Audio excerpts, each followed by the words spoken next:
Hi hello friends, welcome to Mouni cine updates.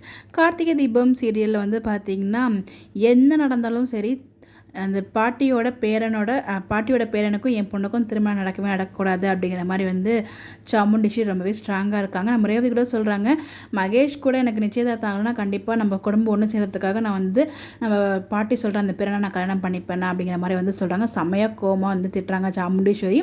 So யாருக்கிட்ட சொல்லக்கூடாது, அவங்ககிட்டே வந்து பார்த்திங்கன்னா அந்த பேரை அந்த இடத்துக்கு வரவே கூடாது அப்படிங்கிற மாதிரி கார்த்திகே வரக்கூடாதுன்னு சொல்லிட்டு கார்த்திகிட்டையே சொல்கிறாங்க நம்ம சாமுண்டீஸ்வரி.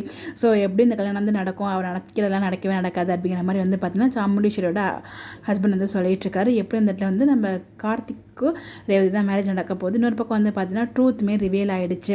ஸோ நம்ம சாமுண்டீஸ்வரிக்கு வந்து இந்த மகேஷ் அண்ட் மாயா அவங்க ரெண்டு பேர் வந்து பார்த்தீங்கன்னா தப்பான உறவுகள் இருக்காங்க அப்படிங்கிற விஷயம் அவங்களோட ஃப்ரெண்டு ஒருத்தவங்க டாக்டர் அவங்ககிட்ட வந்து அபார்ஷன் எல்லாத்துக்குமே போயிருப்பாங்க. அவங்க மூலயமா வந்து பார்த்தீங்கன்னா உண்மை எல்லாமே தெரிஞ்சுக்கிட்டாங்க. உண்மையை தெரிஞ்சு வீட்டில் வந்து சொல்லிட்டு உடனே வந்து மாயாவையும் மகேஷையும் பார்க்க போகிறாங்க. பண கோவமாக கன் எடுத்துகிட்டு போகிறாங்க.